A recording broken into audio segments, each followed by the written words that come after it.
Guys, welcome to my channel. My name is Tito guys, TV Vlog. Ayan, binaba na guys yung atin yung tie-beam. Ayan, dito sa ilalim ng lupa, inaayos nila. Guys, ayan.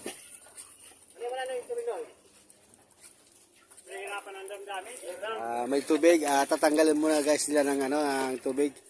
Tanggalin muna kasi mahirap. Hindi guys nakikita yung yung ating bakal diyan sa loob. Ay kino niya busa ta, pero pakarento lang ay. Uli ba ka mo sa indaw, ikaw mo lata. Uli ka mo. Yaw. Tay mahabo ng harong nindaw. Ano? Ayan guys, tinatanggal nila yung tubig. Para makita niya yung bakal kasi yung bakal guys andyan, ayan. Ayan, ipapasok nila sa